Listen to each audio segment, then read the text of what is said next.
Hi, and welcome to Wrong Way. And today we're going to review the ride of the InMotion V13 Challenger. So, let me tell you more about it. Woo, woo, woo. It's gonna be a fun one. Wrong Way. And right away here we have a small incline. And I'm gonna show you something that I'm gonna talk about later. Let's push it up and listen to that. And look at that.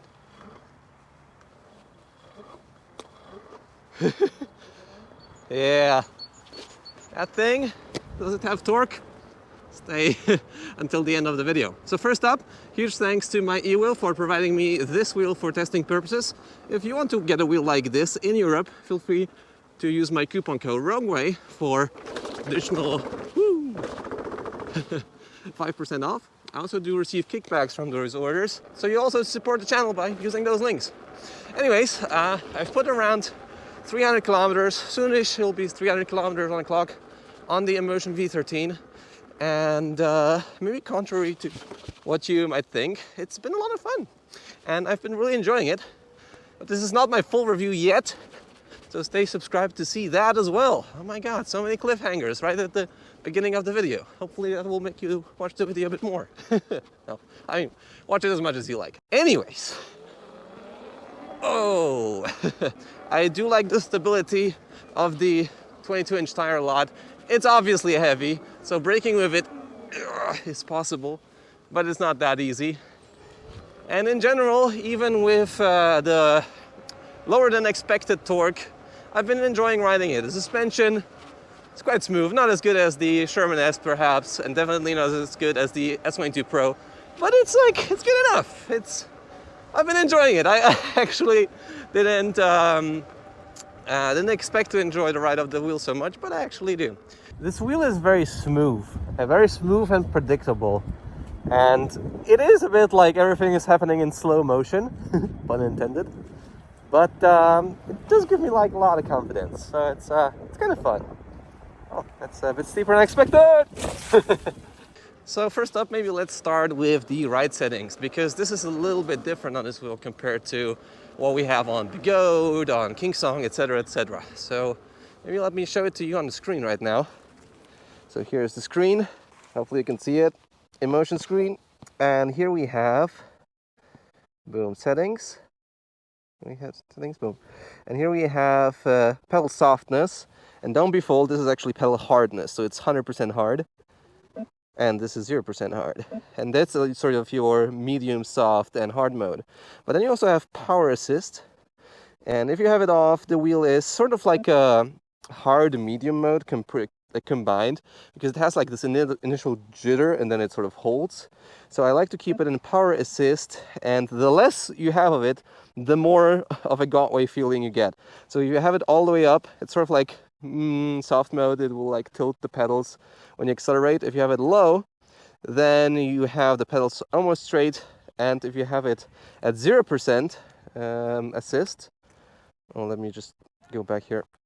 The screen doesn't work so well. Then the pedals go actually up when you accelerate, so that's like a bit too much for me. And with those settings, I do enjoy the ride quite a bit. There is no pedal dipping in turns as we expect from InMotion. And oh my god, I think those stairs I can handle. Let me see. Let's see, I think those might be a bit too steep. But maybe. Woo! 22-inch tires.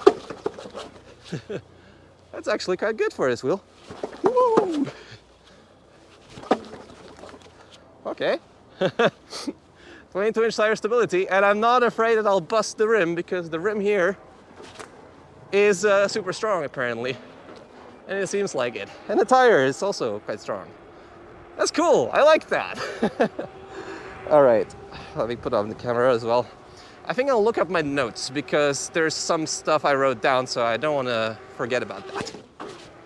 All right, so now let's talk a bit about pedal height, because we have adjustable pedal height here. When it comes to like even the setting when you have suspension enabled, because you can disable suspension. I didn't try that out yet, but I will do it for the full review. And I have it in the lowest setting right now. And the lowest setting is still, as you can see, pretty high off the ground. But at the same time, it makes you, make you carve a bit better. So the setting, of course, it's not as easy to like step on and off from the wheel if you're in the city, especially if you're a lighter rider. Like I'm 78 kilograms and it's already kind of tiresome for me to start on the wheel because it's so heavy. And then with the higher pedals, it's like I'm just every time looking for a pole, not an alive one, but a dead pole. That sounds even worse. A metal pole. Okay, stop with the puns. Because it's just like a bit annoying to step on, step off. It's high up, and then if you just lean the wheel a bit too much, then it falls. It's not as bad as the Monster Pro, because it's a lot narrower. It seems like a bit more manageable, but it's still a concern to have, especially if you're a lighter rider. But with this increased pedal height, especially when you're coming from a veteran Sherman, it's a lot harder to accelerate, and especially at those lower speeds, you don't feel like you are, that maneuverable. I mean, you are because you can like lean the wheel a lot, but you just don't have the same amount of stability. And when you want to accelerate, like initially when I came out with this wheel, especially with the stock pads that were installed on it, it was like I wasn't braking at all. It was so difficult to brake. And even now with the grizzles on, you can brake, and you can brake actually pretty hard. It just takes so much effort. You need to get used to it. Initially, the 100 kilometers, I was like, nah, I'm so full of this. It's too heavy, I can't. And I almost had like, small bruises from the stock pads just because the brake pads were just so small. But now with the grizzles installed, it's a lot better, and I'm starting to actually enjoy the wheel. I know that it's not as safe as riding the veteran Sherman Max, because I know that I can brake a lot better on this wheel. And I think even on the S22 Pro. So this makes me cruise on this wheel a bit more, be a bit more careful, and just ride a bit slower. Because I know I just don't have this braking distance if I wanted. Like I can also lean on this, but at the same time I can also overpower it. So yeah, this wheel definitely is better for cruising rather than, quick stop and go traffic going around the city, etc., etc. Now let's talk a bit about the tire, and this is a knobby tire. Usually I don't like those anymore, but on the V13 it works surprisingly well. I like carving on this thing. Like it has this one spot where it just like swooshes a bit over, but it's so far that I don't mind it. Like it's a good tire. It has plenty of grip in all situations pretty much, and it works pretty well off-road, but off-road, this thing we'll get on off-road later, is definitely not a thing I enjoy doing that much. It's a good tire, good on you. With the wider rim, it works surprisingly well. Has a bit of sound of it to it, like the Sherman Max, but that's fine. People like that, people cannot like that. I like silence, but this is fine. All right, so now let's talk about the performance a bit, because after all, InMotion advertises this to be the most, performance wheel they ever made, etc., etc. And with such a high free spin speed, probably heard about it, and going 90 kilometers an hour, this is it. And to be honest, guys, like there's one thing that I really don't have here, and that is torque. So check this out. It's just, it's so easy to overpower this wheel, and even if you go faster, like it's relatively easy to overpower. You can feel it out pretty well on this wheel because it has this dip. I can estimate fairly well where like I start leaning too much, and it's not like as bad as on the Monster Pro back in the day where you could just like cut off from accelerating or braking. It's like just on the level where it's like good enough not to be a burden. So I was testing inclines as well, and with those tests I can estimate fairly well how much torque a wheel has, especially low end torque. And the V13 is the weakest torque performance since the V10F. So even the V11 and the V12, V12HS, HT, they can do a steeper incline than this. So I was trying the 35-degree incline and can barely do it. If you like overpower it, like if you lean into it a bit more, then it just like starts dipping. And with the 40-degree incline, there's no chance. So they advertise 45, no way in hell. With my weight and with trying different settings, I tried, you know, just without power assist mode, with power assist mode, it just doesn't work. It just doesn't happen. So maybe with an update, they can give it more torque, but as it is for now, it's like, it's weak. And that will be a thing that is annoying for heavier riders, especially going off-road.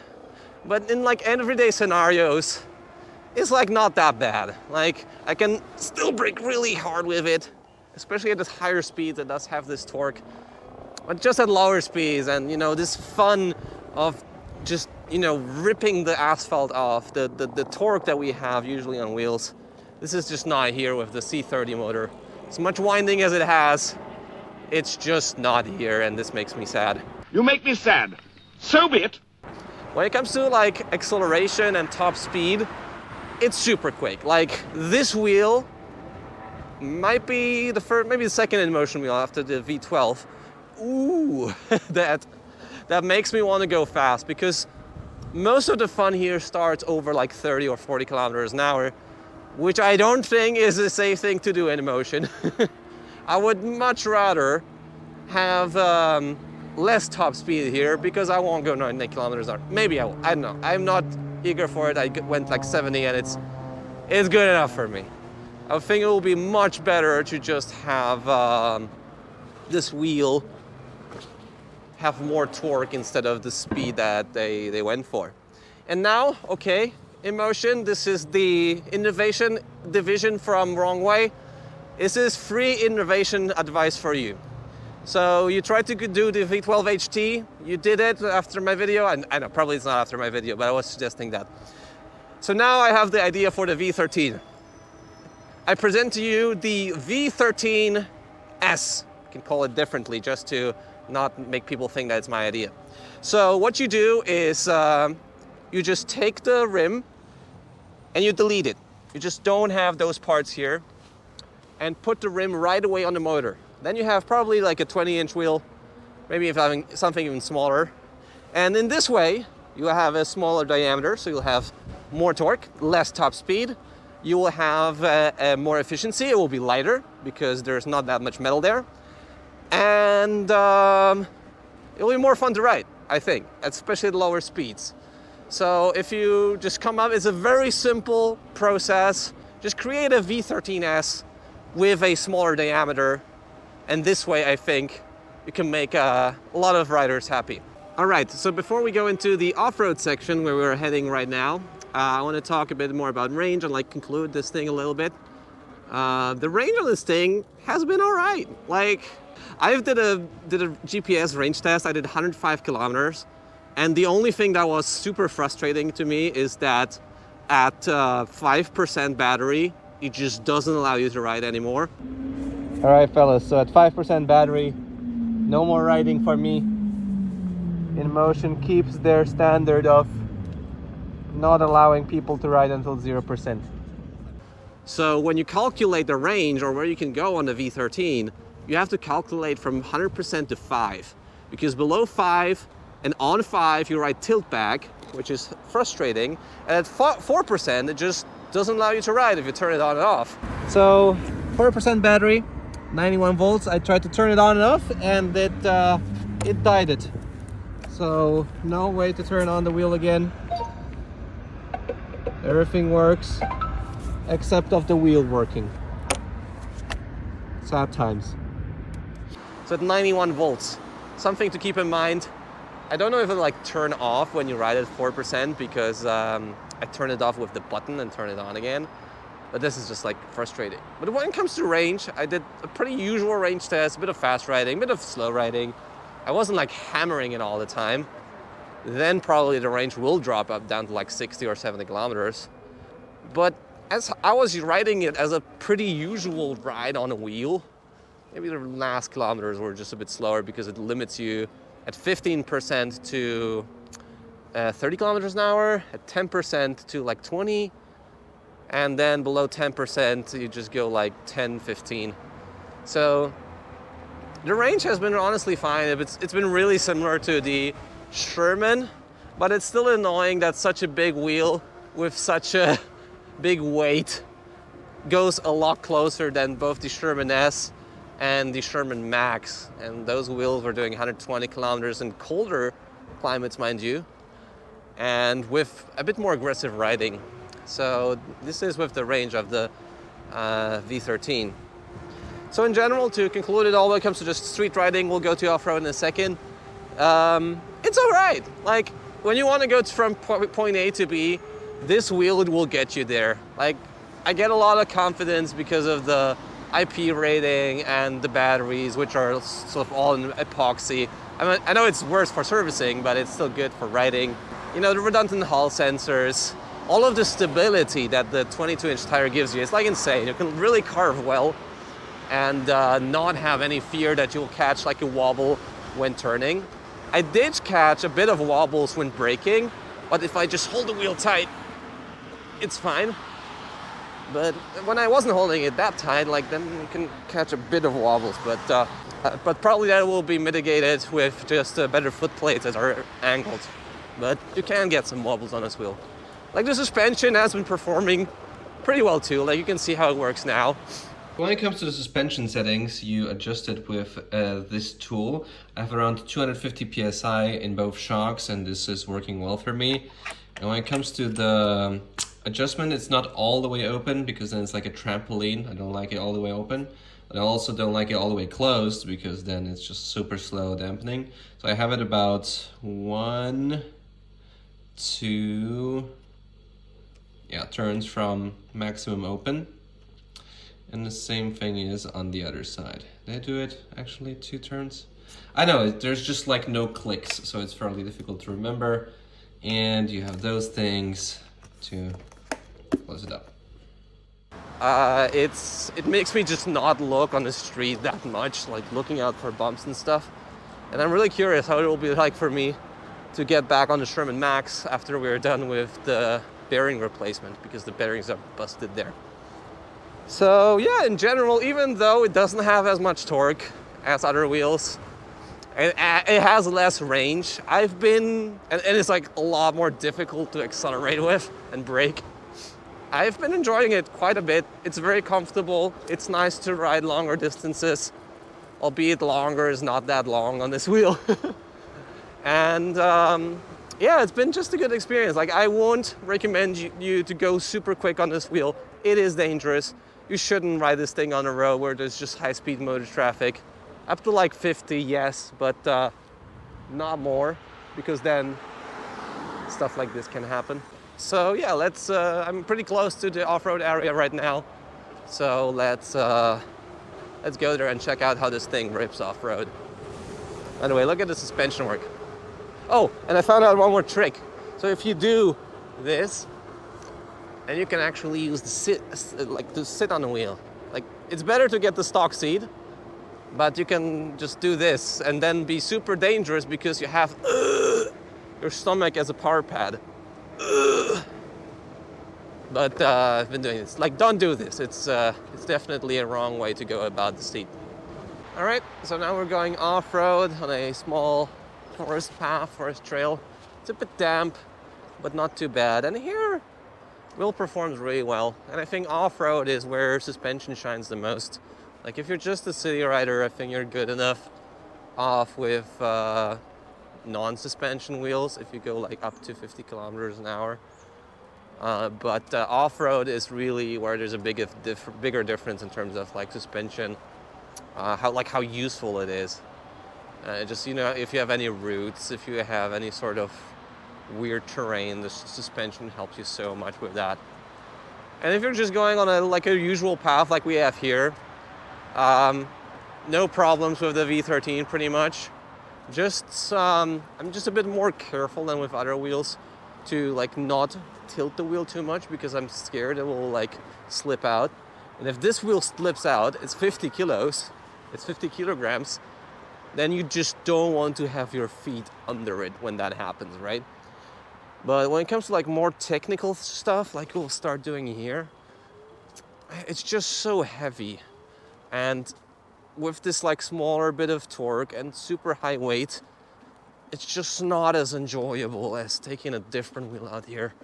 Like, I didn't even take the S22 out here, but I know it'll be better because it has more torque and it's a lot lighter.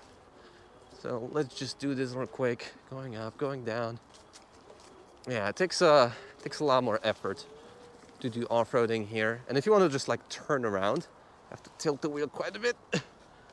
Okay, I won't go up here. There's no chance. I'll just go. Oh my God. See, it's just like so much momentum you have to deal with off-roading, and that's it's a bit of a thing that makes off-roading a bit more difficult. You also don't have anything to grab onto. You have, I mean, this trolley handle, but it's not so easy to grab. And then if the trolley handle is down, you can't also grab the back of the wheel because the trolley handle is in the way. So no easy grab handle. Let's try going up here. That's where I fried the V11. Let's go, come on. Okay, it just dips the pedals. I don't know if I'm in the mood to try that a bit more. Oh, so much momentum to deal with.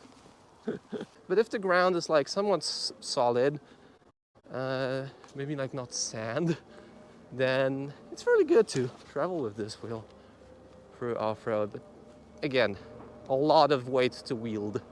So now we're going to the second section where I test all of my off-road, all of my wheels. A bit more steep of an incline here.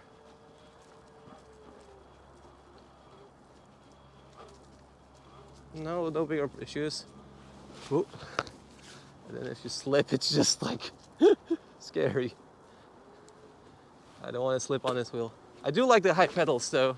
For off-roading, it's great. And if you gather some more speed, it's nice to have this bigger momentum of the 22-inch tire. So generally, the faster you go, the more fun the V13 is. Let's try going up here. Oh, it's not too bad actually. Fairly enjoyable. Just a bit more like demanding than other wheels, especially with sand and like lower speeds. Ooh. Here. Yeah, once you get used to the weight and like how it balances, it's not that bad to ride this wheel. Not bad at all. Let's see if we can get up there.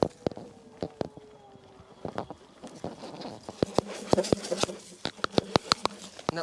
I think it's just a lag of torque. So InMotion, please do a HT version, and this time with bigger magnets, not just different winding like we did with the V12, with wider magnets, or something magnets just to change the motor. But apart from that, I've been enjoying this a lot. So if you're still here, leave a like on the video, subscribe to see more content like this. I'll see you in the next video. See you soon.